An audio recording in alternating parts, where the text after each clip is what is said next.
How are you going to deal with the $9 trillion that's coming due this year? We'll just turn it over. Oh, well, let me tell you that we're going to do it this way. We're going to turn it over short term because we have a stupid person at the Fed.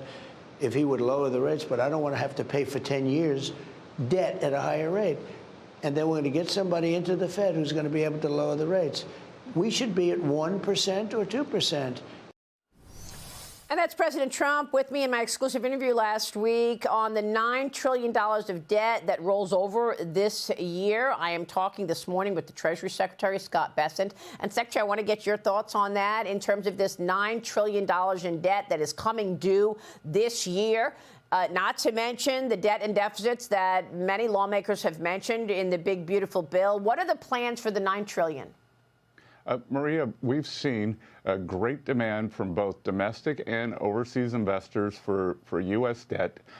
We will make our decision on how to term the debt out over the next couple of months. But I can tell you right now, the short-term rates, two-year rates are telling us that the overnight rate is too high, and we're gonna take that into account. But our debt management process is very regular, very methodical.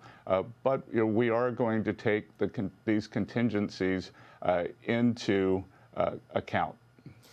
And I know that you have watched the 10-year. It has broken below 4.3%, now sitting at 4.26%. And, of course, we are awfully close to the date that the government runs out of money, Mr. Secretary. And, of course, in the big, beautiful bill is that point to raise the debt ceiling by $5 trillion. Secretary, when is the X date? Is it August of this year? Well, Maria, at 7:45, we won't have to worry about the X date anymore. This should get us well into 2027, and we'll go from there. But I can tell you that I had lots of meetings with the Freedom Caucus and lots of the Senate so-called deficit hawks too. And look, Maria, I'm a deficit hawk. President Trump's a deficit hawk. We are going to fix this fiscal problem and get it under control. That should bring down interest rates. That signal. But these Freedom Caucus members, they've shifted the center of gravity and the conversation, just like the deficit hawks in the Senate have, just as President Trump has. So we are laser focused on bringing this deficit down. Yeah, and I know that the president has been prodding Jay Powell to cut interest rates. Do you believe that if he cuts rates on the short end, then long-term rates would also get impacted by that? I think that inflation expectations should be coming down. Inflation expectations are very well anchored. The dog that didn't bark was inflation due to tariffs. I call it tariff derangement syndrome. And the Federal Reserve, it's a committee. The committee seems to be a little off here in their judgment. And I think that as we see inflation coming down, just based on previous Fed models, that rates will be lower. Now, Mr. Secretary, this morning, Bill Pulte from the FHFA is demanding that Jay Powell resign immediately because of this $2.5 billion project on a new Fed headquarters. Do you want to see Jay Powell resign?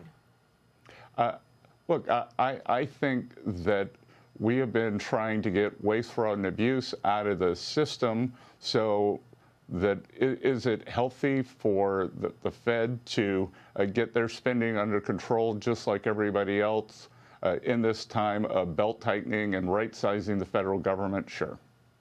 So you want to see him resign? I want to see the Fed right size their budget. I see. I mean, look, Secretary, you've got an incredible job, the leading person in terms of the economy in the world, the U.S. Treasury Secretary, and yet your name was on a list, apparently, for the president considering you to run the Federal Reserve. Is that a job you would like? We have a lot of great candidates for the Federal Reserve. I think I have the best job in Washington. I get to interact with the president. The cabinet that he's chosen is fantastic, and being part of that cabinet is the dream of a lifetime for me. But I will go where the president thinks that I am best suited. Has he asked you to potentially take on that role? Maria, I'm not going to reveal private conversations, but I'll tell you, there are a lot of good, strong candidates, and we get to hopefully fill 2 seats next year. That's right, yes. And of course, the president just nominated Mickey Bowman for the vice chairman, and she is already coming up with new ideas to ease back on regulations for the major banks. I want to talk to you about deregulation. That's another major point of the president's agenda.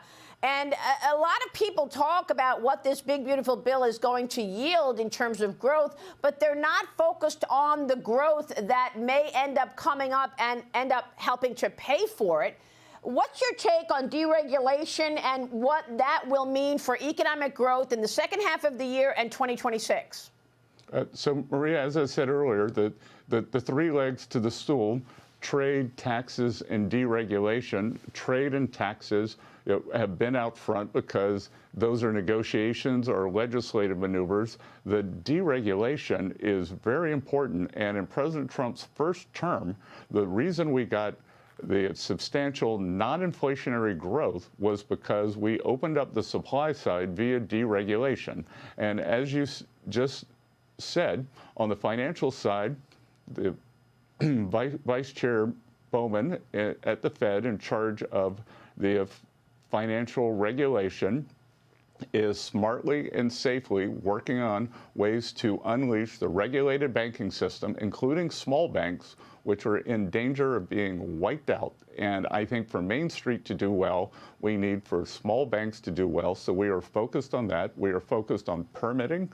President Trump wants to make the U.S. an AI superpower. And we have cheap energy.